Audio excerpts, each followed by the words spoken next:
It's currently January 28th at 10:05, as y'all can see. I'm not really gonna do too much talking. You already know 15 minutes on the timer. So let's go ahead and start. Let's go. So we're gonna pick up where we left off yesterday, which was page 85. We're in the fourth chapter.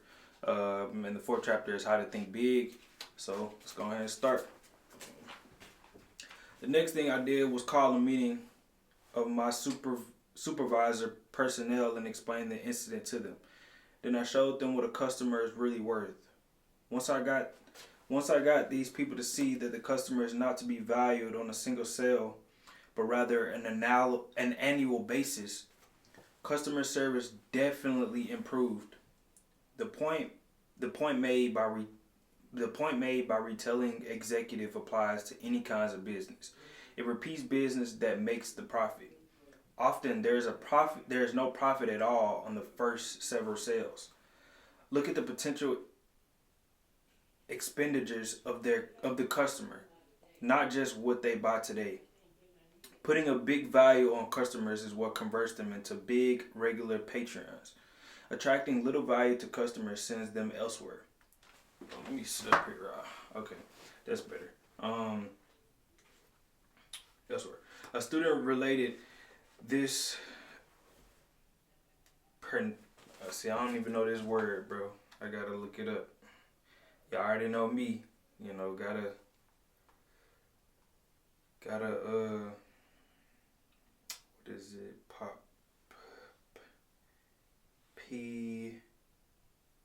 Where is it at? Oh, pertinent. Pertinent means relevant. And how do you say it? Pronunciation. Pertinent. That's what it says? Pertinent? Pertinent. Okay, so a student related this pertinent incident to me, explaining why he never again eat in a certain cafeteria. For lunch one day, the student began, I decided to try a new cafeteria that had just opened a couple weeks before. Nickels and dimes are pretty important to me right now, so I watched what I buy pretty closely. Walking past the meat section, I saw some turkey and dressing that looked pretty good, and it was plainly marked at 39 cents. When I got to the cash register, the checker looked at my tray and said $1.09. I politely asked her to check again because my tally was 99 cents. After giving me a mean glare, she reaccounted. The difference turned out to be the turkey. She had charged me 49 cents instead of 39 cents. Then I called her attention to the sign, which read 39 cents. This really set her off. I don't really care what the sign says. It's supposed to be 49 cents. See, here's my price list for today. Somebody back there made a mistake. You'll have to pay me the 49 cents. See if you're going to pay her the 49 cents. Then I tried to explain to her that the only reason I selected the turkey was because it was 39 cents. If it had been marked 49 cents, I would have taken something else. To this, her answer was, you'll just have to pay the 49 cents. I did because I didn't want to stand there and create a scene. But I decided on the spot that I'd never eat there again. I spend about $250 a year for lunches, and you can be sure that they'll not get one penny out of it. There's an example of little view. The checker saw one thin dime, not the potential $250. Facts. All right, so that was number 2. So number 3, it says the case of the blind milkman. It's surprising how people sometimes are blind to potential. A few years ago, a young milkman came to my door to solicit our dairy business. I explained to him that we had already had milk delivered service and we were quite satisfied. Then I suggested that he stop next door to the lady there. To this, he replied, I've already talked to the lady next door, but they only use 1 quart of milk every 2 days, and that's not enough to make it worthwhile for me to stop. That may be, I said, but when you walked to our neighbor, did you not observe that the demand of milk in that household will increase considerably in a month or so? There will be a new addition over there that will consume lots of milk. They're probably gonna have a baby or something. The young man looked for a moment like he had been struck. Then he said, how blind can a guy be? Today, that same 1 quart every 2 days family buys 7 quarts every 2 days from a milkman who had some foresight. The first youngster, a boy, now has 2 brothers and a sister, and I told them there'll be another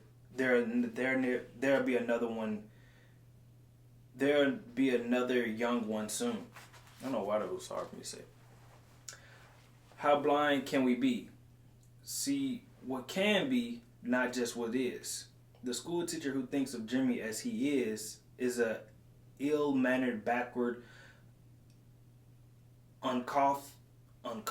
See, it be these words, bro. I never heard of these words before. Uncouth. What is that? Uncouth. Uncouth is basically like lacking of good manners. Okay. Pronunciation. Uncouth. Oh, uncouth. I'm tripping. Uncouth. Oh, uncouth. Uncouth brat certainly will not aid Jimmy's development, but the teacher who sees Jimmy not as he is now, but as he can be, she'll get results. Most folks driving through Skid Row see how broken down stumble bums hopelessly lost to the bottle.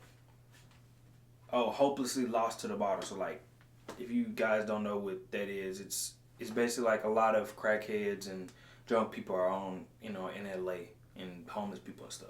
A few devoted people see something in Skid Row, right? They see a reconstructed citizen. And because they see this, they succeed in many cases in doing an excellent rehabilitation job. Number 4, what determines how much you're worth? After a training session a few weeks ago, a young man came to see me and asked if he could talk with me for a few minutes. I knew that this young fellow, now about 26, had a very unprivileged child. On top of this, he had experienced a mountain of misfortune in his early adult years. I also knew that he was making a real effort to prepare himself for a solid future. Over coffee, we quickly worked out his technical problem and our discussion turned to how people who have fewer physical possessions should look toward the future. His comments provided a straightforward sounding answer. I've got less than $200 in my bank. My job as a rate clerk doesn't pay much, and it doesn't really carry much responsibility. My car is 4 years old, and my wife and I have lived in a cramped second-floor apartment. But Professor, he continued, I'm determined not to let that haven't got to stop me. I'm determined not to let what I haven't got stop me. That was a very intriguing statement, so I urged him to explain.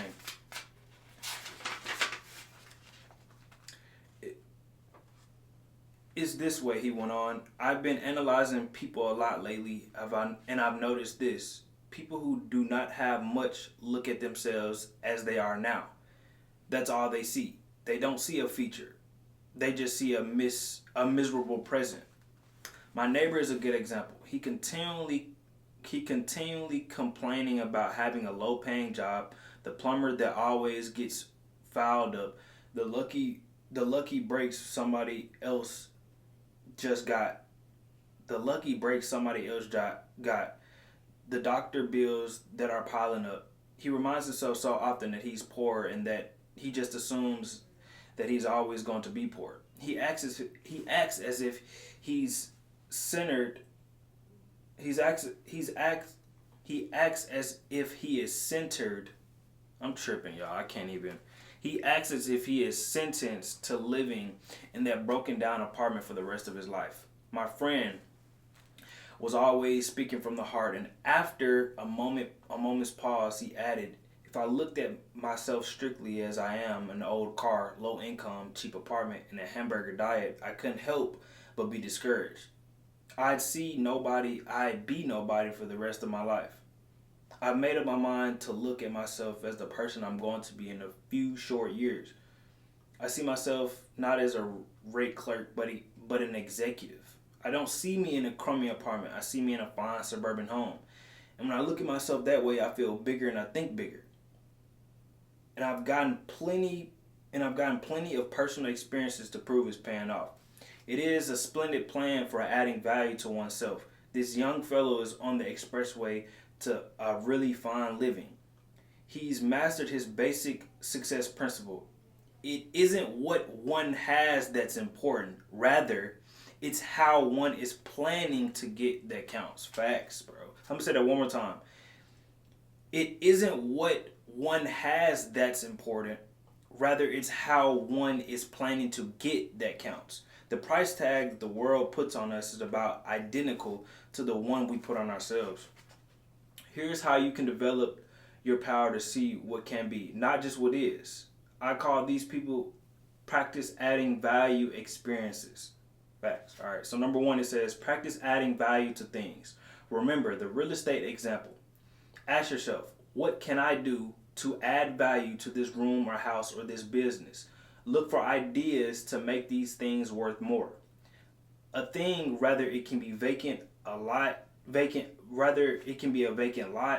a vacant house, or business, has value in proportion to the ideas for using it. Number 2, practice adding value to people.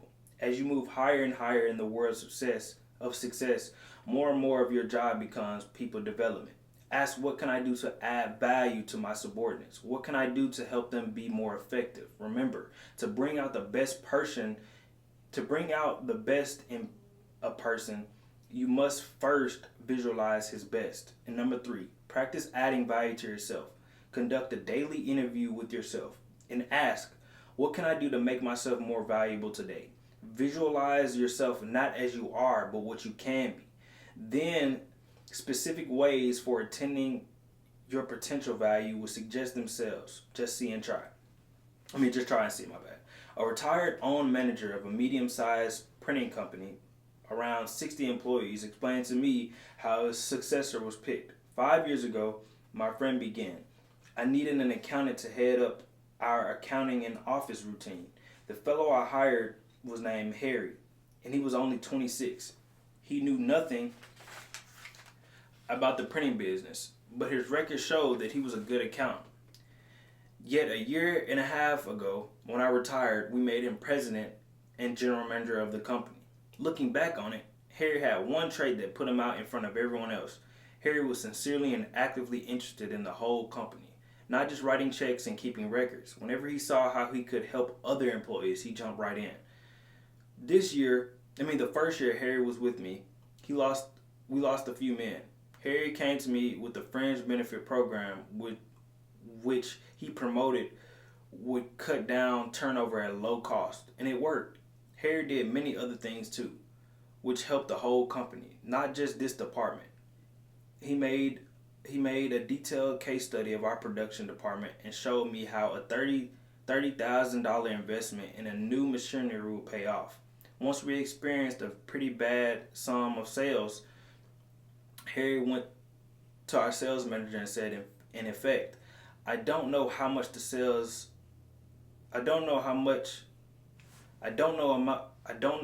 much about sales of the business, but let me try and help. And he did. Harry came up with several good ideas which helped us sell more jobs. When a new employee joined us, Harry was right there to help the fellow get comfortable. Harry took a real interest in the entire operation. When I retired, Harry was the only logical person to take over. But don't misunderstand, my friend continued. Harry did not put himself over me. He wasn't a mere meddler.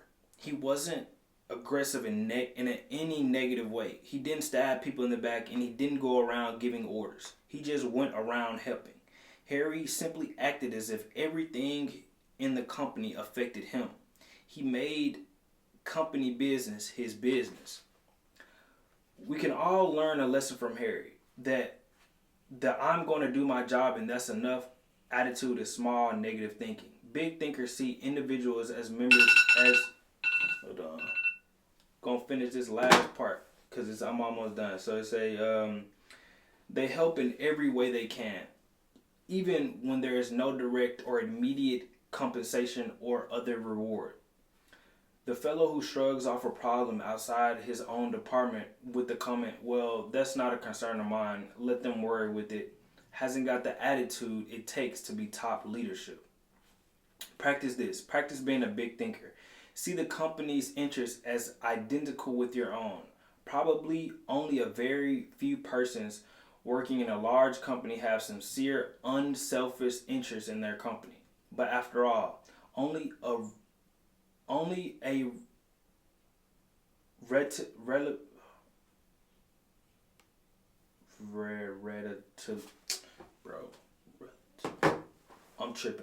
relatively few persons qualify as big thinkers. And these few are the ones eventually rewarded with most responsible, best paying jobs. Many potential powerful people let petty, small, insignificant things block their way to achievement. Look at these 4 examples. So we're going to put a bookmark right there, and we're going to cover the 4 examples tomorrow. Y'all stay blessed. I'm going to get out with y'all.